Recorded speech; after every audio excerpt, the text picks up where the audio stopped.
ప్రత్యక్ష గుడారం గురించి చాలా విషయాలు మనం నేర్చుకుంటున్నాం.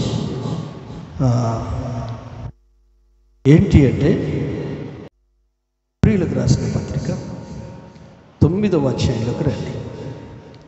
ఎబ్రీలకు రాసిన పత్రిక మనం ఏం చేస్తున్నాం, ప్రతి ఆదివారము అందరం కలిసి చదవడానికి ముందుకు వెళ్తున్నాం. కాబట్టి నేను మీతో చెప్పాను కదా, మీ నోరు దేవుని మాటలు పలకాలి, మీ కళ్ళు దేవుని వాక్యాన్ని చూడాలి. రండి అందరం కలిసి. మొదటి నిబంధనకైతే సేవా నియమములను ఈలోక సంబంధమైన పరిశుద్ధ స్థలమును ఉండెను. ఏలయనగా మొదట ఒక గుడారం ఏర్పరచబడెను, అందులో దీపస్తంభమును బల్లయు దాని మీద ఉంచబడిన రొట్టెలను ఉండెను. దానికి పరిశుద్ధ స్థలం అని పేరు. రెండవ తెర ఆవల అతి పరిశుద్ధ స్థలము గుడారం ఉండెను. అందులో సువర్ణ ధూపార్తియు అంతటను బంగారు రేకులతో తాపబడిన నిబంధన మందసమును ఉండెను. ఆ మందసములో మన్నా గల బంగారు పాత్రయు చిగురించిన అహరోను చేతికర్రయు నిబంధన పలుకలు ఉండెను. ఆమేన్, హల్లెలూయా. నిబంధన పలకలు. ఈరోజు మన అంశం ఏంటంటే నిబంధన పలకలు. హల్లెలూయా, దేవునికి మహిమ కలుగును గాక. చాలా జాగ్రత్తగా కొన్ని మాటలు మీకు జ్ఞాపకం చేస్తాను. మీ అందరికీ తెలిసిన వాక్యాలే, తెలిసిన విషయాలే అయినప్పటికీ మనం ప్రభు మీద ఆధారపడుతున్నప్పుడు ప్రభు మనల్ని బలపరుస్తారు, విడిపిస్తారు, ఆశీర్వదిస్తారు. ఇజ్రాయేల్ ప్రజల జీవిత విధానాన్ని, వాళ్ళ ప్రయాణ పద్ధతిని, వాళ్ళ జీవిత గమనాన్ని మనం కనుక జ్ఞాపకం చేసుకుంటే రక్షించబడిన మన జీవితాలకు ఈ భూమి మీద వాళ్ళు ప్రయాణం చేశారు అసలైన అక్షరార్థ కాలానికి. మనం ప్రయాణం చేస్తున్నాం పరలోకపు కాలానికి. అందుకనే మనం బాధపడ పరమా జీవము నాకు నివ్వా, తిరిగి లేసి నాతోనున్నా. పరమా జీవము నాకు నివ్వా, తిరిగి లేచెను నాతోనున్నా.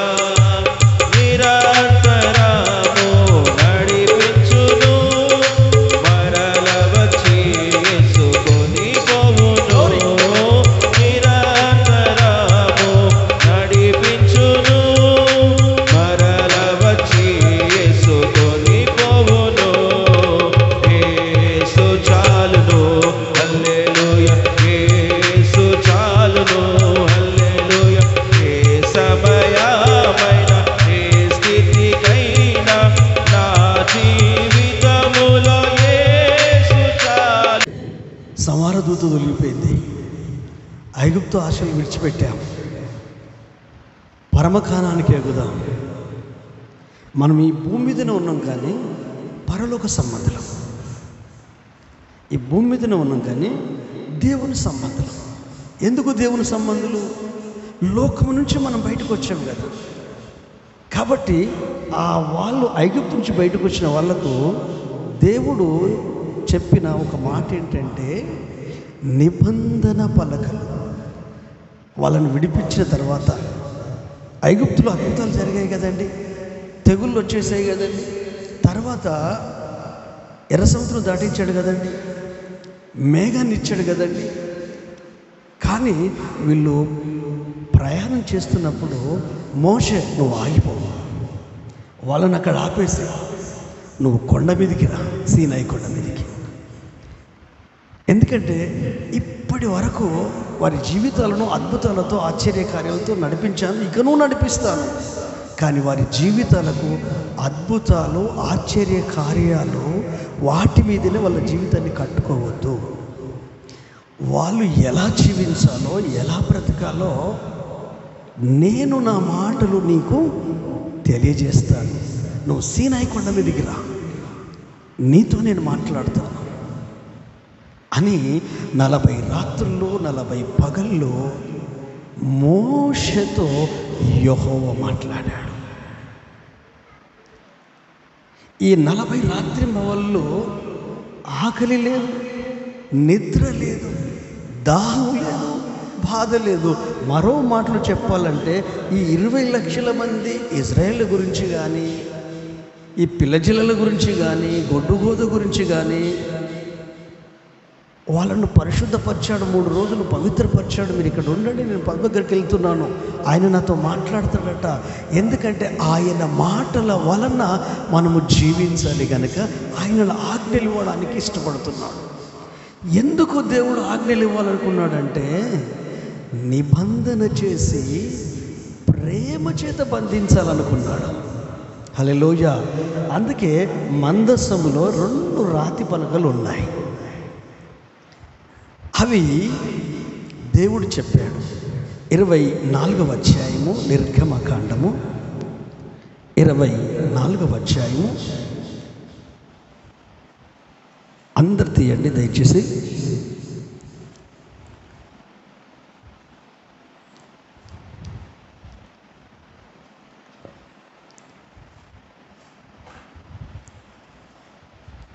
మొదటి వచనంలో వదాము. మరియు ఆయన మోషేతో ఇట్లనెను, నీవు అహరోనును నాదాబును అబీహును ఇజ్రాయేల్ పెద్దలను 70 మంది యెహోవా యొద్దకు వచ్చి దూరమున సాగిలపడు. మోషే మాత్రమే యెహోవాను సమీపింపవలను, వారు సమీపింపకూడదు, ప్రజలు అతనితో ఎక్కి రాకూడదు. తర్వాత చెప్తాను. 4వ వచనం నుండి.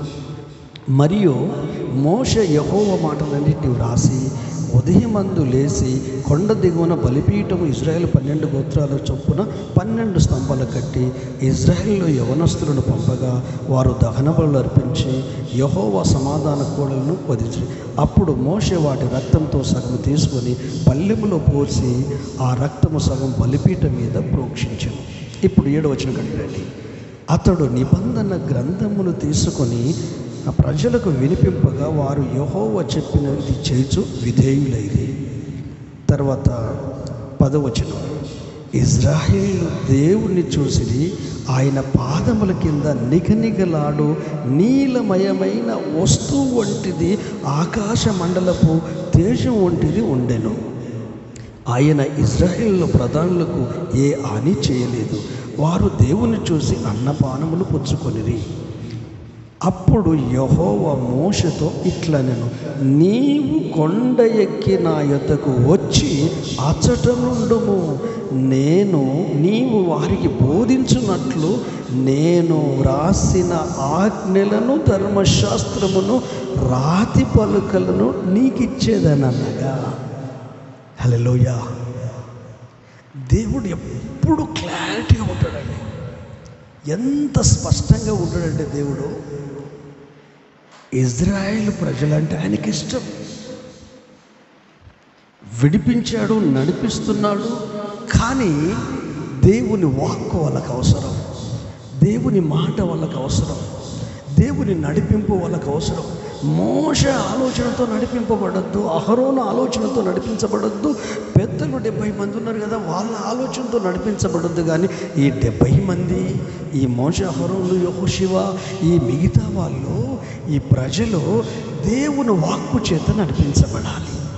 అందుకనే దేవుడు, మీకు అర్థమయ్యే భాషలో చెప్పాలి అంటే, దేవుడు కొండ మీద, సీనాయి పర్వతం మీద నిబంధన పలకలు ఇచ్చాడు. ఆమేన్. ఈ నిబంధన పలకలలో దాదాపు చాలా ఆజ్ఞలు ఉన్నాయి, 500 చిల్లర ఆజ్ఞలు ఉన్నాయి. కానీ చాలా ప్రాముఖ్యమైన ఆజ్ఞలు ఎన్ని చెప్పండి? చాలా ప్రాముఖ్యం. 10 ఆజ్ఞలు. 10 ఆజ్ఞలు. హల్లెలూయా. 10 ఆజ్ఞలు.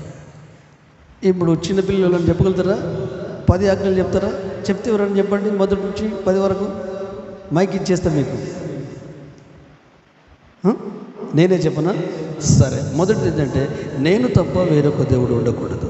రెండవది ఏంటంటే, విగ్రహారాధన చేయకూడదు. దేవుడైన యెహోవా నామము పక్షము వ్యర్థముగా ఉచ్చరింపకూడదు. విశ్రాంతి దినమును పరిశుద్ధముగా ఆచరించవలను. నీ తల్లిని నీ తండ్రిని సన్మానింపవలను. నరహత్య చేయకూడదు, వ్యభిచరించకూడదు, దొంగిల్లకూడదు, నీ పొరుగు వాని మీద అబద్ధ సాక్ష్యం పలకకూడదు, నీ పొరుగు వాని దానిని దేనినైనను ఆశింపకూడదు. ఒకవేళ మీకు క్లారిటీ కొరకు 20వ అధ్యాయంలోకి రండి, నిర్గమకాండం 20వ అధ్యాయంలోకి రండి. మొదటి నుండి కొన్ని వచనాలు త్వరగా మనం చదువుకుందాం. ఎందుకంటే బైబిల్లోకి వెళ్ళి మనం దాటిపోకుండా ప్రయత్నం చేద్దాం. ఏదైనా బైబిల్లో చూసి మనల్ని మనం బలపరుచుకుందాం. దేవుడు ఈ ఆజ్ఞలన్నీ వివరించి చెప్పాను. నీ దేవుడైన యెహోవాను నేనే దాసుల గృహమైన ఐగుప్తు దేశంలో నుండి నిన్ను వెలుపలికి రప్పించితిని. నేను తప్ప వేరొక దేవుడు నీకు ఉండకూడదు. పైన ఆకాశం అందే కానీ, క్రింద భూమి అందే కానీ, భూమి కింద నీళ్ళ ఎందే ఉండు దేని రూపమునైనను విగ్రహమునైనను నీవు చేసుకొనకూడదు. వాటికి సాగిలపడకూడదు, వాటిని పూజింపకూడదు. ఏలయనగా నీ దేవుడైన యెహోవానగు నేను రోషము గల దేవుడను. నన్ను ద్వేషించు వారి విషయంలో 3-4 తరముల వరకు తండ్రుల దోషము కుమారుల మీదికి రప్పించుదును. నన్ను ప్రేమించి నా ఆజ్ఞలు గైకొని వారిని 1000 తరముల వరకు కరుణించువాడనై ఉన్నాను. నీ దేవుడైన యెహోవా నామమును వ్యర్థముగా ఉచ్చరింపకూడదు. యెహోవా తన నామమును వ్యర్థముగా ఉచ్చరించు వారిని నిర్దోషిగా ఎంచడు. విశ్రాంతి దినము పరిశుద్ధముగా ఆచరించుటకు జ్ఞాపకముంచుకొనుము. 6 దినములు నీవు కష్టపడి నీ పని అంతయు చేయవలెను. 7వ దినమున నీ దేవుడైన యెహోవా విశ్రాంతి దినము. దానిలో నీవైనను, నీ కుమారుడైనను, నీ కుమార్తె అయినను, నీ దాసుడైనను, నీ దాసి అయినను, నీ పశువు అయినను, నీ ఇండ్లలో ఉన్న పరదేశి అయినను ఏమీ చేయకూడదు. 6 దినములలో యెహోవా ఆకాశమును, భూమి, సముద్రం వాటి సమస్తం సృజించి 7వ దినమున విశ్రమించెను. అందుచేత యెహోవా విశ్రాంతి దినాన్ని ఆశీర్వదించి దాన్ని పరిశుద్ధపరచెను. దేవుడు ఈయన యెహోవా నీకు అనుగ్రహించు దేశంలో నీవు దీర్ఘాయుష్మంతుడగునట్లు నీ తండ్రిని నీ తల్లిని సన్మానింపుము. నరహత్య చేయకూడదు, వ్యభిచరించకూడదు, దొంగిల్లకూడదు, నీ పొరుగు వాని మీద అబద్ధ సాక్ష్యం పలకకూడదు, నీ పొరుగు వాని ఇల్లు ఆశింపకూడదు, నీ పొరుగు వాని భార్యనైనను, అతని దాసినైనను, అతని ఎద్దునైనను, అతని గాడిదనైనను, నీ పొరుగు వానిదగు దేనినైనను ఆశింపకూడదు అని చెప్పాను. హల్లెలూయా. ఇవి 10 ఆజ్ఞలు. ఈ 10 ఆజ్ఞలలో 4 మాత్రము దేవునికి సంబంధించింది. మొదటి 4 ఏంటంటే, నేను తప్ప వేరొక దేవుడు ఉండద్దు, నీవు దేని ఎదుట సాగిలపడద్దు, ఏ రూపం ఎదుట. 2వది. 3వది ఏంటంటే, ఆయన నామాన్ని వ్యర్థంగా ఉచ్చరింపకూడదు. 4వది ఏంటంటే, విశ్రాంతి దినాన్ని, అంటే ఈ ఆదివారపు దినాన్ని, ఈ ఆరాధన ఖచ్చితంగా నువ్వు ఆచరించాలి. జ్ఞాపకం పెట్టుకో. ఇవి 4 దేవునికి సంబంధించినవి, దేవుడు కోరుకున్నాయి. ఈ 6 మనుషులకు సంబంధించినవి. ఒక్కసారి యేసు ప్రభు నోట ఈ మాటలు విందామా? ఒక్కసారి బైబిల్ గ్రంథం తీద్దాం. మత్తయి సువార్త 22వ అధ్యాయము. మత్తయి సువార్త అందరు తీయాలి, నాతో పాటు చదివితే మీకు ఆశీర్వాదం అని నా ప్రయత్నం అంతే. ఒకవేళ మీకు నచ్చకపోతే నో ప్రాబ్లం, నాకేం బాధ లేదు. కానీ మీరు మారాలంటే మాత్రం మీరు చదవాలి. ఎందుకంటే దేవుని వాక్కు ఒకరోజు కాకుండా ఒక రోజైనా మీ లోపల ఫలిస్తుంది. 35 నుంచి. వారిలో ఒక ధర్మశాస్త్ర ఉపదేశకుడు ఆయనను శోధించుచు, బోధకుడా, ధర్మశాస్త్రంలో ముఖ్యమైన ఆజ్ఞ ఏదని అడిగాడు. అందుకు ఆయన, నీ పూర్ణ హృదయముతోనూ, నీ పూర్ణ ఆత్మతోనూ, నీ పూర్ణ మనసుతోనూ నీ దేవుడైన ప్రభువును ప్రేమింపవలననున్నదియే. ఇది ముఖ్యమైనదియో మొదటి అయిన ఆజ్ఞ. నిన్ను వలె నీ పొరుగు వారిని ప్రేమింపవలను. 2వ ఆజ్ఞ దాని వంటిదే, ఆజ్ఞయు దాని వంటిదే. ఈ 10 ఆజ్ఞలలో యేసయ్య 2 ఇమ్మచ్చాడు. 6 ఆజ్ఞలను ఒక్కటి చెప్పాడు, నిన్ను వలె నీ పొరుగు వారిని ప్రేమించు. ఈ 6 నువ్వు చేయలేవు. మొదటి ఆజ్ఞ ఏంటంటే నీ పూర్ణ మనసుతో, నీ పూర్ణ హృదయంతో, నీ పూర్ణ శక్తితో, నీ పూర్ణ బలముతో నువ్వేం చేయాలి? ఏం చేయాలంటే ఆరాధించాలని ఉందా? ఏముంది? ప్రేమించాలి. హల్లెలూయా. ప్రేమించాలి. ఎవరిని?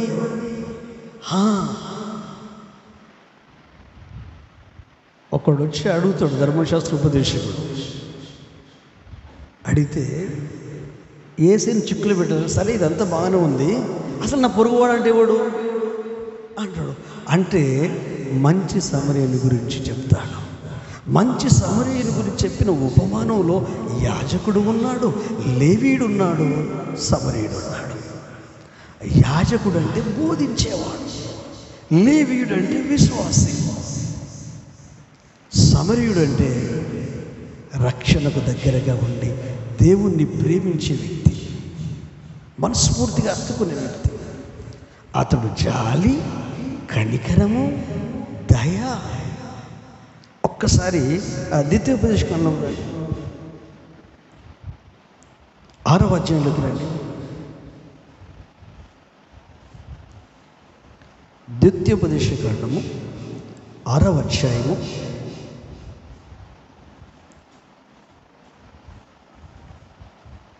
4వ వచనం చదువుదామా?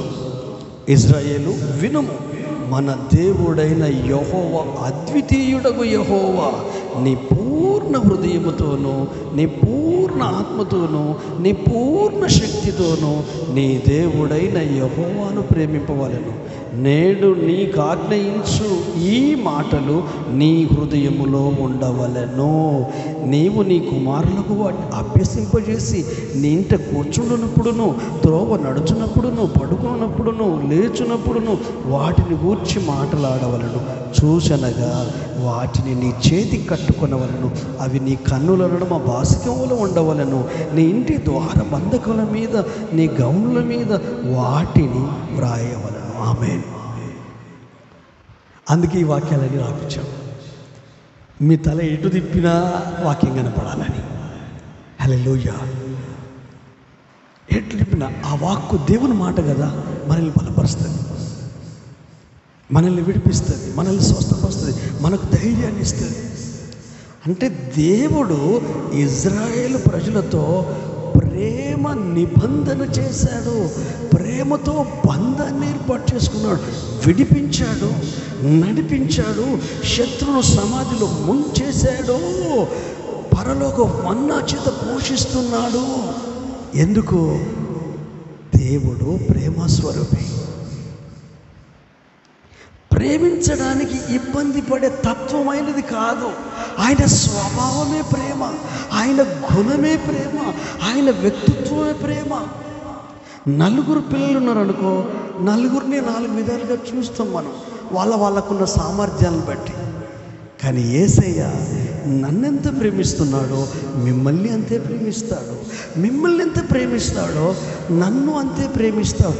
కానీ వారి వారి క్రియలను బట్టి జీతం మాత్రం ఉంటుంది. హల్లెలూయా. యేసుప్రభు చెప్పిన ఉపమానాల్లో 10 గంటలకు కొన్ని కూలికి పిలిచాడు కొంతమందిని. వాళ్ళు చేస్తూ ఉన్నారు, మళ్ళీ వెళ్ళాడు 12 గంటలకు. అక్కడ రోడ్లలో తిరుగుతూ ఉన్నారు కొంతమంది. అంటే మా దగ్గర పనికి రండి అయ్యా అని చెప్పారు. వాళ్ళని పిలిచాడు. కాసేపు 3 గంటలకి కొంతమందిని పిలిచాడు, 4:30 కొంతమందిని పిలిచాడు. అందరికీ సమానంగా కూలిచ్చాడు. హల్లెలూయా. ఆయన నన్ను ఎక్కువ ప్రేమించాడు, మిమ్మల్ని తక్కువ ప్రేమించాడు. అందరినీ ఒకేలాగా ప్రేమించే ప్రేమ అది అగాపే ప్రేమ, అది దైవిక ప్రేమ, అది దేవుని ప్రేమ, అది క్రీస్తు యేసు కల్వరి ప్రేమ. ఎలా అంటారా?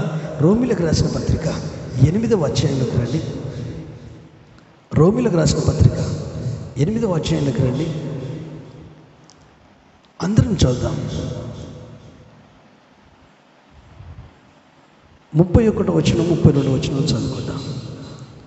ఇట్లుండగా ఏమందుము? దేవుడు మన పక్షమునుండగా మనకు విరోధి ఎవడు?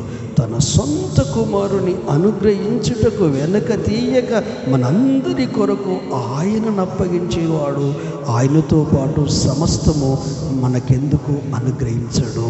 ఇంకా పై వచనం చదివితే 30వ వచనం చదివితే, మరియు ఎవరిని ముందుగా నిర్ణయించెనో వారిని పిలిచెను, ఎవరిని పిలిచెనో వారిని నీతిమంతులుగా తీర్చెను, ఎవరిని నీతిమంతులుగా తీర్చెనో వారిని మహిమపరచెను.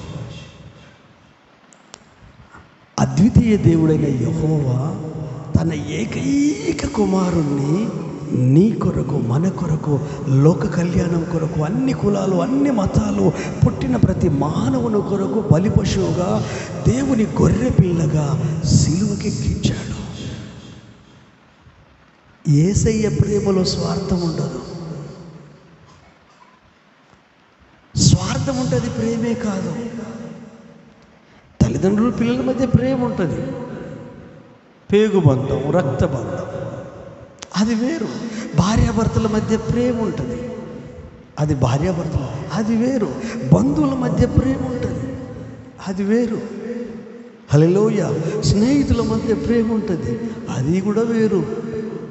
ఎందుకంటే ప్రాణ స్నేహితుడు ప్రాణ శత్రువు అయిన వాళ్ళు లేరా? కన్న పిల్లలే కాల ఏములై కాటికి పంపించిన పిల్లలు లేరా? కన్న తల్లిదండ్రులని, పిల్లల్ని చంపిన మహా తల్లిదండ్రులు లేరా? ఏమైపోయింది ఆ ప్రేమ?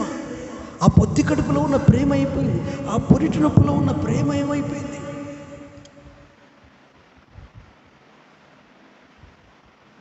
పెంచి పెద్ద చేస్తే రెక్కలు వచ్చినాక ఆ ప్రేమను పిల్లలు చూపించరే? కన్న తల్లిదండ్రుల ప్రేమను చూపించరే? ఇవేంటంటే మనుషుల ప్రేమలు. హల్లెలూయా. ఒక్కసారి ఆ పాత పాటలు, ప్రేమ యేసుని ప్రేమ అది ఎవ్వరు కొలువలేనిది, ప్రేమ యేసుని ప్రేమ అది ఎవ్వరు కొలువలేనిది, నిజము దీనిని నమ్ము, ఇది భువి అందించలే. ప్రపంచంలో ఎక్కడ దొరకదు ఈ ప్రేమ. ఎన్నాడెన్నడు మారనిది నా యేసుని దివ్య ప్రేమ.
ప్రేమ బంధముతో ఇజ్రాయిలును బంధించి గద్ద తన పిల్లలు రెక్కల మీద మోసుకొని వెళ్ళినట్లు కానానుకు తీసుకెళ్ళాడు. హల్లెలూయా.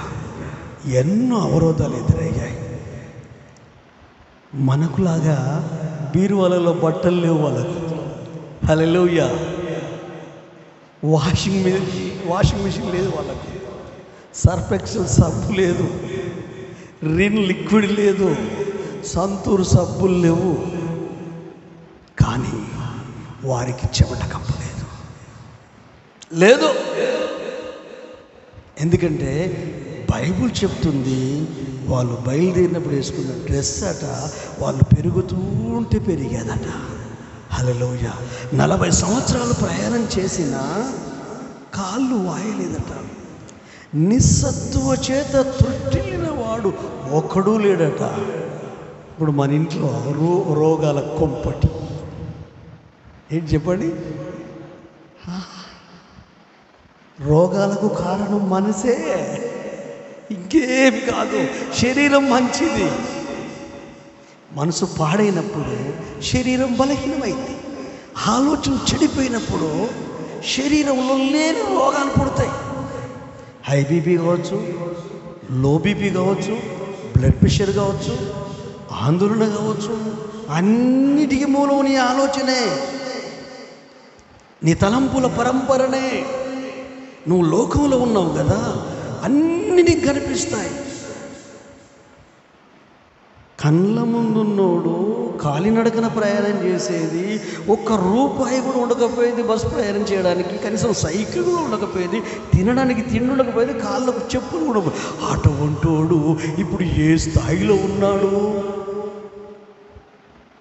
అని బాధపడుతున్నావు అంటే దాని అర్థం ఏంటి? వాని ఎదుగుదలను చూసి నువ్వు బాధపడుతున్నావు అంటే రోగం వస్తుంది. ఎవరిని ముంచలే, మాయ మాటలు చెప్పలే, డబ్బు లాక్కోలే, నిజాయితీగా బ్రతికాడు. హల్లెలూయా. కష్టార్జన మీద, చేతుల రెక్కల కష్టం మీద, కృప మీద బ్రతికాడు. వాళ్ళు పెంటకు నుంచి దరిద్రుని తీశాడు. కానీ వాళ్ళ ఆలోచనను బట్టి దేవుడు వారిని ఆశీర్వదిస్తాడు. బాగుపడాలని చూసి ఏడవద్దు, నేను బాగుపడాలి అనుకోవాలి. వాళ్ళు బాగుపడడానికి రీజన్ ఏంటి ఆలోచించాలి. అందుకే వాళ్ళు బాగుపడ్డారా, అయితే నేను నా గుణాన్ని మార్చుకుంటా, నా మనసును మార్చుకుంటా అనుకోవాలి. అయితే చాలాసార్లు మనం బలహీనులు, క్యాజువల్గా జనరల్గా శరీరంలో బలహీనతలు ఉంటాయి, వాటి గురించి నేను మాట్లాడట్లేదు. నా మాటలు మీరు ప్రార్థన పూర్వకంగా ఉంటేనే మీకు అర్థమవుతుంది. కానీ ఎక్కువ నువ్వు ఆలోచించడం వల్ల మాత్రం నువ్వు బలహీనుడు అయిపోతావు, నిరాశలోకి. ఎందుకు తెలుసా? నిన్ను నీ కుటుంబం ప్రేమించదు, నిన్ను నీ పిల్లలు ప్రేమించడు, నిన్ను నీ ఫ్యామిలీ ప్రేమించడు, నిన్ను నీ భర్త ప్రేమించడు, నీ కుటుంబ సభ్యులు ప్రేమించరు. ఎందుకు? నీ మూర్ఖత్వాన్ని బట్టి, నీ అజ్ఞానాన్ని బట్టి, నీ తెలివి తక్కువతనాన్ని బట్టి. అవతల వాళ్ళు నన్ను ప్రేమిస్తలేరు అనడం కంటే నేను దేవుణ్ణి ప్రేమిస్తున్నానా? ప్రేమ ఎప్పుడు సహవాసాన్ని కోరుకుంటుంది. తెలుసా మీకు? ప్రేమ సహవాసాన్ని కోరుకుంటుంది. అందుకే ఈ ప్రత్యక్ష గుడారాన్ని నిర్మించు మోషే, నేను మీ మధ్యలో నివసిస్తాను, మీతో సంచరిస్తాను, మీకు గుడారాలు ఉన్నాయి, మీకు డేరాలు ఉన్నాయి, నాకు మధ్యలో ఒక డేరా వేసేసి ప్రత్యక్ష గుడారం నేను మీ మధ్యలో నివసించాలనుకోవడం. ఎందుకు నివసించాలనుకుంటున్నాడు? ఈ సనిగే ఈ ప్రజల మధ్య ఎందుకు నివసించాలనుకుంటున్నాడు? మాటికి మోషను అహరోను ఆడిపోసుకునే ఈ ప్రజల మధ్య ఎందుకు నివసించాలనుకుంటున్నాడు? ఎందుకు నివసించాలనుకుంటున్నాడు అంటే సహవాసాన్ని కోరుతున్నాడు. సహవాసం ఎవరి లైఫ్నైనా చేంజ్ చేస్తుంది. నువ్వు ఎలాంటి వాళ్ళతో సహవాసం చేస్తే నీ నోటికి అవే మాటలు వస్తాయి, ఇంక వేరే రావు. నీ ఆలోచనలే ఉంటాయి. జ్ఞానుల సహవాసము చేసేవాడు జ్ఞాని అవుతాడు. మూర్ఖుల సహవాసం చేయవాడు తుంటరి అవుతాడు. ఏదో ఒక గొడవ తీసుకొస్తాడు ఇంటికి. అందుకే మీ పిల్లలకి ఏం చెప్పాలి? అరే అన్నయ్యని కలవండి రా, యోహానన్నని కలవండి రా, వారంలో ఒకసారి అన్న ఫోన్ చేసి మాట్లాడండి రా, మీకేమైనా ప్రాబ్లమ్స్ ఉంటే మాకు చెప్పకపోయినా పర్లేదు, అన్నకి చెప్పిన ప్రార్థన చేస్తాడు. ఇట్లా డైవర్ట్ చేయండి, మీ పిల్లలు బాగుపడకపోతే నన్ను అడగండి. హల్లెలూయా. వాళ్ళే కాదు, మీరు కూడా షోకేసులో బొమ్మల్లాగా వచ్చిపోవడం కాదు, సహవాసమేది, సంభాషణేది. సందర్భం వచ్చినప్పుడు, సమయం వచ్చినప్పుడు మాట్లాడగలగాల. అప్పుడు ఏమవుతుందంటే ఈ సహవాసములో బంధం పటిష్టమవుతుంది. దేవుడు అదే కోరుకుంటున్నాడు. నీ కుటుంబంతో సహవాసం చేయాలనుకుంటున్నాడు, నీతో సహవాసం చేయాలనుకుంటున్నాడు, నీ పిల్లలతో సహవాసం చేయాలి. అందుకే పిల్లలకు నేర్పించు, భాషం వల్ల నుదుట గట్టు, చేతుల గట్టు, వాక్యం నేర్పించు. వాక్యం అంటే ఎవరైతే దేవునికి అధిక ప్రాధాన్యత ఇస్తారో, అధిక విలువిస్తారో, అధిక గౌరవాన్ని ఇస్తారో, ఆయన చిత్తాన్ని ఎవరు గమనిస్తారో, గ్రహిస్తారో, వాళ్ళు మాత్రమే దేవుణ్ణి ప్రేమించగలుగుతారు. చాలాసార్లు దేవుని ప్రేమను మన అవసరతల కొరకు వాడుకుంటున్నాం, మన భయాలు తొలగించుకోవడం కొరకు వాడుకుంటున్నాం, మన బాధల నుంచి బయటపడడం కొరకు వాడుకుంటున్నాం. ఇవన్నీ ఆయన సన్నిధిలో అన్నీ క్లియర్ అవుతాయి. కానీ ఆయననుగా ప్రేమించాలి. అందుకే యేసు ప్రభు నోట చెప్పిన మాట ఏంటంటే, నీ పూర్ణ హృదయంతో, నీ పూర్ణ వివేకముతో, నీ పూర్ణ ఆత్మతో నీ దేవుడైన యెహోవాను ప్రేమించాలి. ఇప్పుడు ప్రేమించాలనుకున్నప్పుడు ఒక్కసారి మీరు పోల్చుకోండి. నీ కొడుకును, ఒక్కడే కొడుకుని చూడు, వీడిష్టమా నేనిష్టమా అని నీ ముఖం చూసి అడుగుతాడు యేసయ్య. అప్పుడు ఏమనాలి? నా కొడుకు ఇష్టమయ్యా, లేక కలిగిన కొడుకు, ఒక్కటే కూతురు ఉందనుకో, ఈ కూతురు అంటేనే ఇష్టం. అంటే ఇక్కడ ఏం చేస్తున్నాడు దేవుడు? నీ మైండ్ను బ్యాలెన్స్ చేస్తున్నాడు, నీ తలంపులను బ్యాలెన్స్. నువ్వు ఎట్లా బిహేవ్ చేస్తావు? జీవమరణంలో ఆయన వశం, నీ చావు పుట్టుకలు ఆయన వశం. ఒకడు హెచ్చించబడాలన్నా, ఒకడు తగ్గించబడాలన్నా ఆయన వశం. విర్రవీగిన నెబుకద్నెజరు పశువుగా మార్చి పచ్చగడ్డి తింటాడు చేయలేదా? మారిన తర్వాత ఆ వ్యక్తి ప్రభుని స్తుతిస్తూ ఆయన అత్తుకోలేదు. ఆయన ఏమైనా చేయగలుగుతాడు? నీ చేతిలో ఏం లేదు. మనం అనుకుంటాం అన్ని డబ్బు ఉండొచ్చు, జ్ఞానం ఉండొచ్చు, తెలివి ఉండొచ్చు, భార్య పిల్లలు ఉండొచ్చు, ఫ్యామిలీ ఉండొచ్చు, ఇల్లు ఉండొచ్చు, అన్నీ ఉండొచ్చు. సరే, నువ్వు రోజు ఇంటికి రాగలుగుతున్నావు కదా? యాక్సిడెంట్లలో ఎంతమంది మరణ వార్త వినబడట్లేదు? ఎంతమంది హాస్పిటల్లో జబ్బు వచ్చేసి అట్లనే కన్ను మూసిన వాళ్ళు లేరు? ఎంతమంది ఎన్ని పరిస్థితుల నుంచి బయటపడ్డ వాళ్ళు లేరు? నాకు జాంతి గుర్తొస్తే నాకు చాలా ఆశ్చర్యం అనిపిస్తుంది.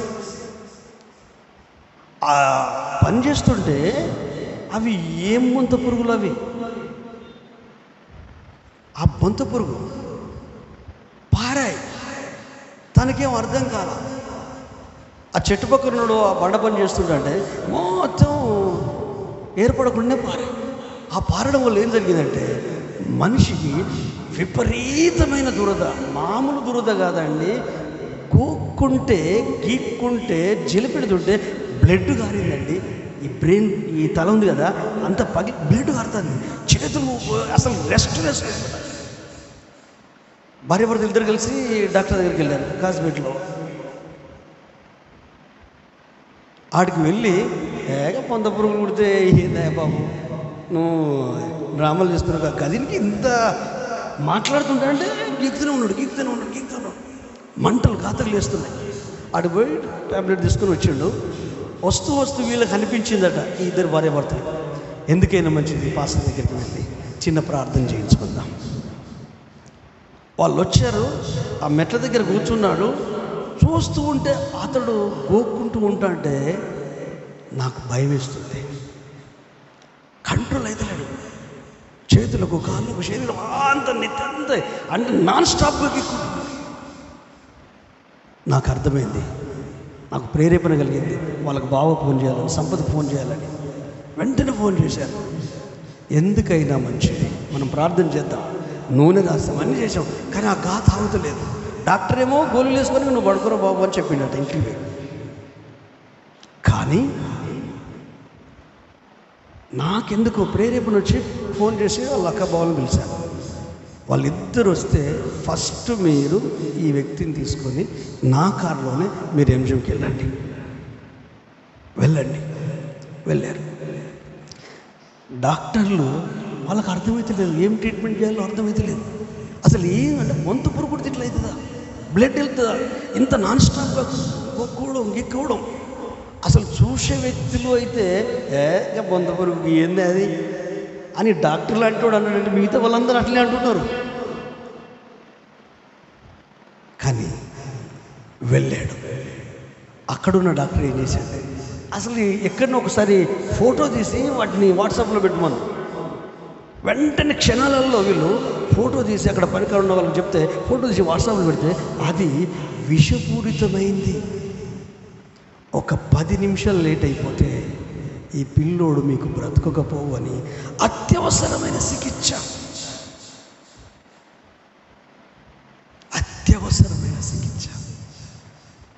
డాక్టర్లు సీరియస్గా ఉంటే తొందర ఇచ్చేస్తారు. వెంటనే చూసి సైలెంట్కి ఇచ్చి ఒక 10-15 నిమిషాల్లో మనిషి నార్మల్ అయిపోయాడు. కానీ ఒంట్లో బలం మాత్రం గుంజేసింది.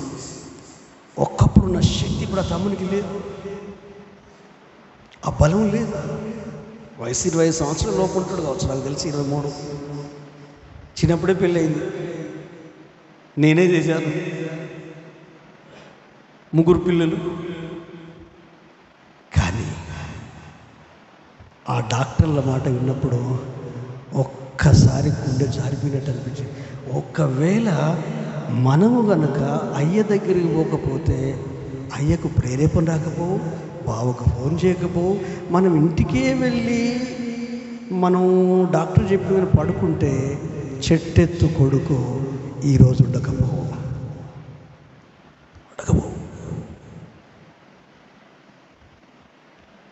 దేవుడు ఎంత ప్రేమ అండి దేవుని. మచ్చుకొక్కటి చెప్పాను మీకు అర్థం కావడం వరకు, అతను సాక్ష్యం ఎప్పుడు చెప్పలేదు ఇక్కడ. మీ లైఫ్లో ఎన్ని లేవు. బాధ ఉన్నప్పుడు ఒకలాగుంటావు, బాధ తర్వాత ఒకలాగుంటావు, మంచుకున్నప్పుడు ఒకలాగుంటావు, బాధ అయినప్పుడు ఇంకొకలాగుంటావు. ఇది దేవుని యాటిట్యూడ్ కాదు, దేవుని స్వభావం కాదు, దేవుని మనసు కాదు, దేవుని ఆత్మ కాదు, దేవుని అభిషేకం కాదు, దేవుని వాక్యము కాదు. అన్ని సమయాలలో రోమా 8:28 దేవుణ్ణి ప్రేమించే వారికి అనగా ఆయన సంకల్పం చొప్పున పిలువబడిన వారికి సమస్తము సమకూడి జరుగునని ఎరుగుదుము. అదండి గాడ్స్ లవ్, అదండి ఆగాపే ప్రేమ. సహవాసంలో దొరికింది. హల్లెలూయా. మీరు నాతో మాట్లాడడం వల్ల దైవికమైన ఇది పెరుగుద్ది మీకు. అలాగని పొద్దుస్తా మనం ఫోన్ చేయమని అనట్లేదు. ఏదన్నా సందర్భం వస్తే మీరు మాట్లాడండి, దేవుని ఆలోచన మీకు అందిస్తా. మీరంతా బిజీ కదా, సేవకునితో మాట్లాడినంత బిజీయా, సేవకుని కలవలేనంత బిజీయా? దేవుడు మీకు కనిపించాడు కదా, మీ కళ్ళు ఎదురుంటాడు కదా. హల్లెలూయా. మీరు క్షేమాన్ని అనుభవించాలంటే ఖచ్చితంగా కంటికి కనిపించే సేవకునితో టచ్లో ఉండాలి. దైవిక విషయాలలో, దేవుని విషయాలలో, అర్థం కాని విషయాలలో. మీరు ఎట్లాగో మాట్లాడలేరు, కనీసం చూస్తారు వింటారని పంపిస్తారు వాట్సాప్ మెసేజ్లో. పాస్టర్ గారు మీరు పంపించండి, ఆదివారం వచ్చావు, నువ్వు మన పాడే మాటలా నీ బ్రతుకు దేవుని ప్రేమ యొక్క విలువను నీకు అర్థం చేయొచ్చు. ఎక్కడ దొరుకుతుందండి ఇది? చాలామంది పాస్టర్లు మీ సొత్తును ప్రేమిస్తారు, మీరిచ్చే దశభాగాలను ప్రేమిస్తారు, మీరిచ్చే కానుకలను ప్రేమిస్తారు. నేను ధైర్యంగా చెప్పగలనండి, మీరిచ్చే దానికంటే మీరే నాకు ముఖ్యం. మీరు నమ్మినా నమ్మకపోయినా ఒక్కసారి వెనక్కి వెళ్ళి చూడండి, ఈరోజు వరకు చూడండి. మీరే ముఖ్యం, దేవుని కూడా మీరే ముఖ్యమండి. అందుకే మీ కొడుకు కంటే, మీ కూతురు కంటే, మీ పిల్లల కంటే, మీ భర్త కంటే, మీ భార్య కంటే, మీకున్న సమస్తము కంటే దేవుడిని ఎక్కువ ప్రేమిస్తే మీ కుటుంబం, మీ పిల్లలు గొప్ప గొప్ప స్థానంలో ఉంటారు.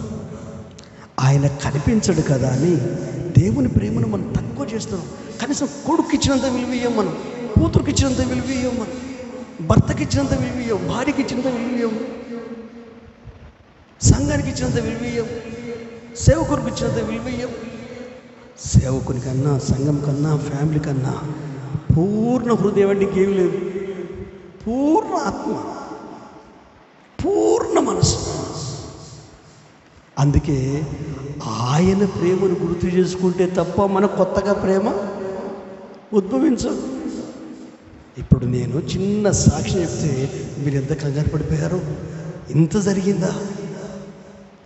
మరి మీరే కంగారు పడిపోతే అనుభవించిన వ్యక్తి, చూసిన వ్యక్తి ఒక్కవేళ వెళ్ళి ఇంట్లోకి వెళ్ళి పడుకున్నాడు అనుకోండి, చేతికి దక్కున దేవునికి తెలుసు. హల్లెలూయా.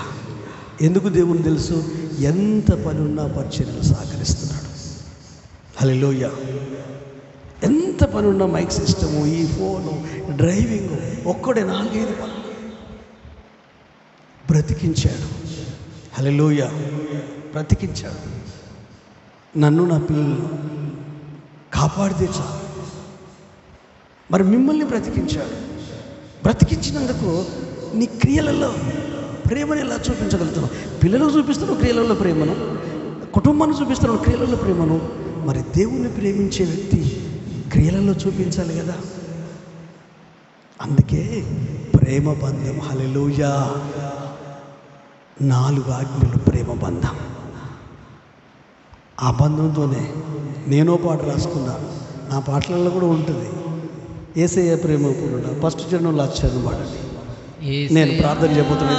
ప్రేమ పూర్ణుడా, యేసయ్యా ప్రేమ పూర్ణుడా, నీవే నీవే నా జీవిత ఆధారము, నీవే నీవే నా జీవిత ఆధారము, యేసయ్యా ప్రేమ పూర్ణుడా, యేసయ్యా ప్రేమ పూర్ణుడా, సంతోష తైలముతో అభిషేకించావు, దినము నా భారము నీవే మోసావు, సంతోష తైలముతో అభిషేకించావు, దినము నా భారము నీవే మోసావు, శాశ్వత ప్రేమతో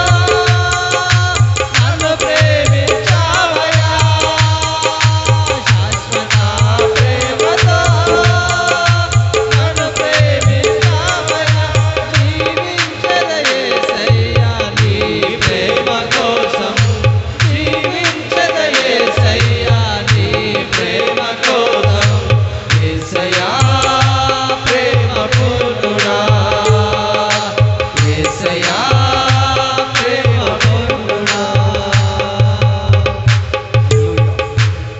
అందరం మోకరిస్తాం, అందరం మోకరిస్తాం. దీన్ని కంటిన్యూషన్ నెక్స్ట్ మంత్ ధ్యానం చేద్దాం. ఒక్కటే మీకు జ్ఞాపకం, అందరు మోకలు మీకు వచ్చేసండి. నీ లైఫ్లో దేవుడు ప్రేమిస్తుంది కదా, ఈరోజు నువ్వు సజీవంగా ఉంది.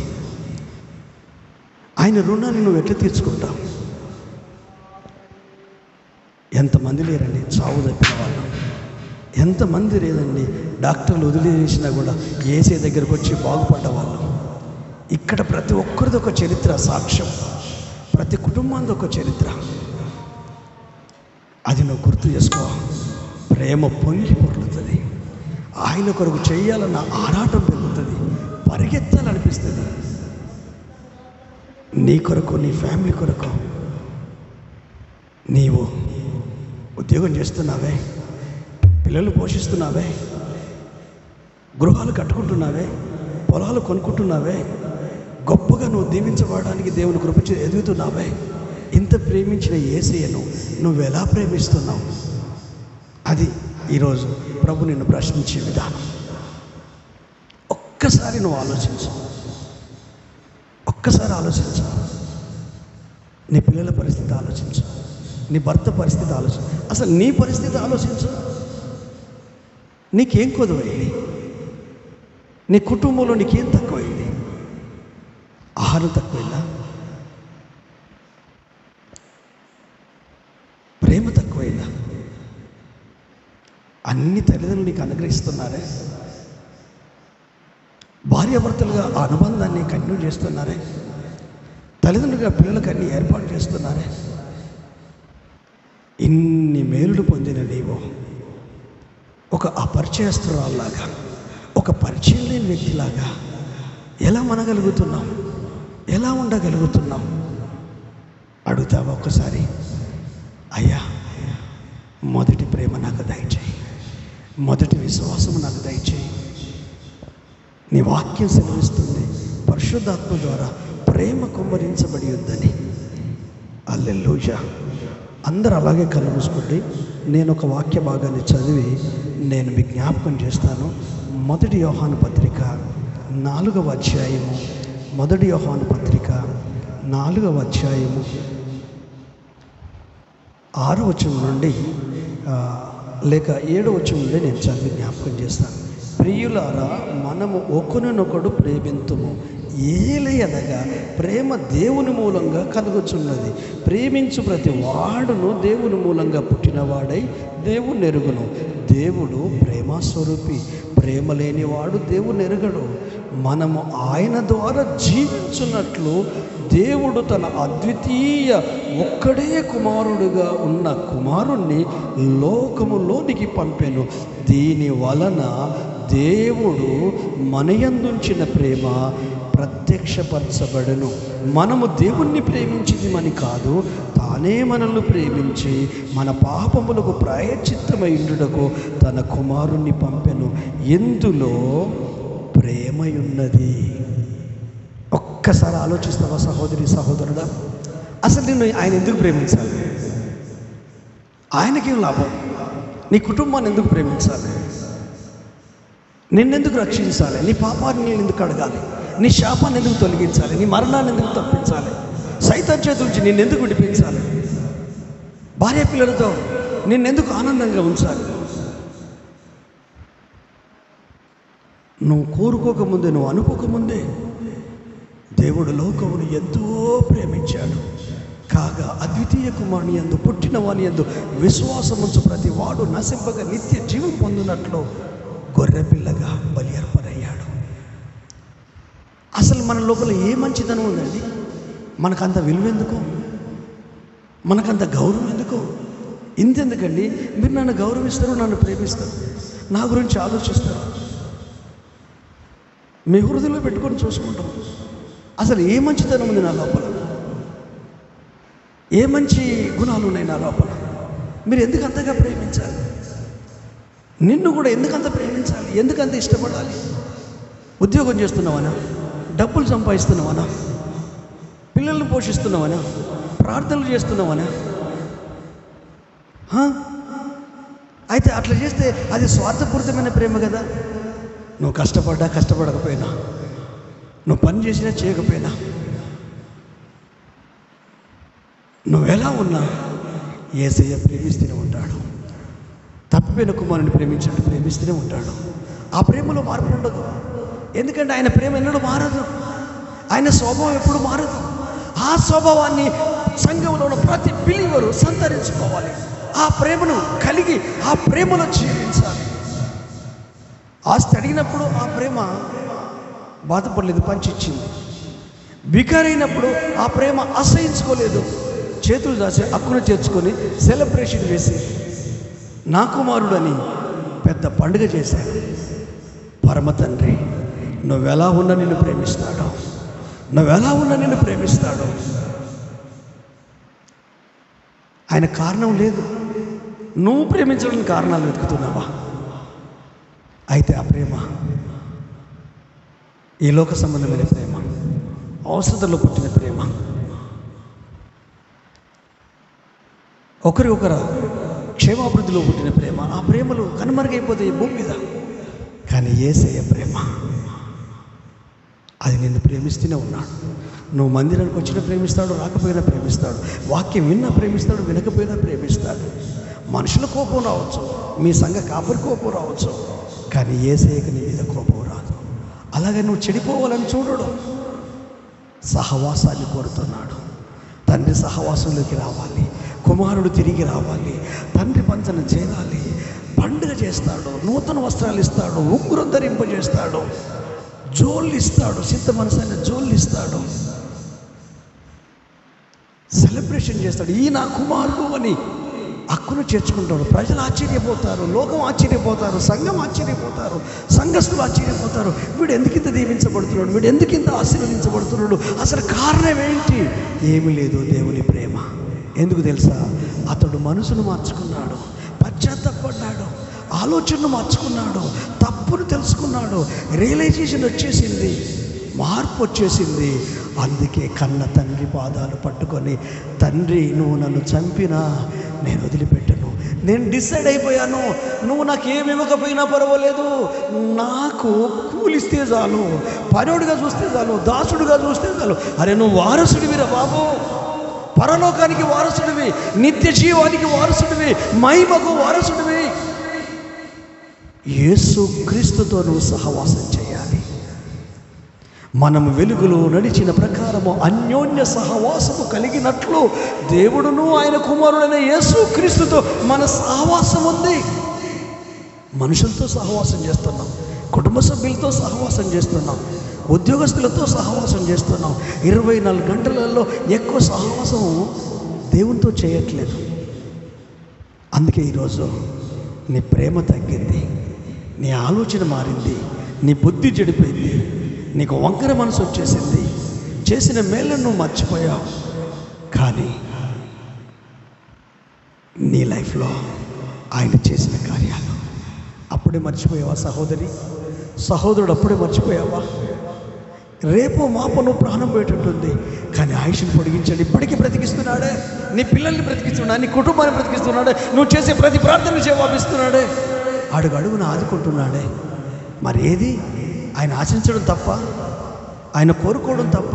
నేను నిన్ను ప్రేమించాను నాయన, నా అంత ప్రేమించకపోయినా ప్రేమించడానికి ప్రయత్నించు, లోపడడానికి ప్రయత్నించు, విశ్వాసాన్ని కాపాడుకోవడానికి ప్రయత్నించు, ప్రార్థనలో గడపడానికి ప్రయత్నించు, సహవాసంలో జీవించడానికి ప్రయత్నించు. అడుగుదామా ప్రభును? అడుగుదామా? హల్లెలూయా, హల్లెలూయా, హల్లెలూయా, హల్లెలూయా. ఒక చిన్న ప్రార్థన చేసుకుందాం, ఒక చిన్న ప్రార్థన చేసుకుందాం. ప్రేమల తండ్రి, నాతో మాతో ఈ పరిశుద్ధ బల కార్యక్రమంలో ఉన్న ప్రతి ఒక్కరితో, ఈ వాక్యం వింటున్న నీ ప్రజలతో, వీక్షిస్తున్న నీ బిడ్డలతో మీ ఆలోచన పంచుకున్నారు. అయ్యా మమ్మల్ని క్షమించండి, చాలా మారిపోయాం మేము.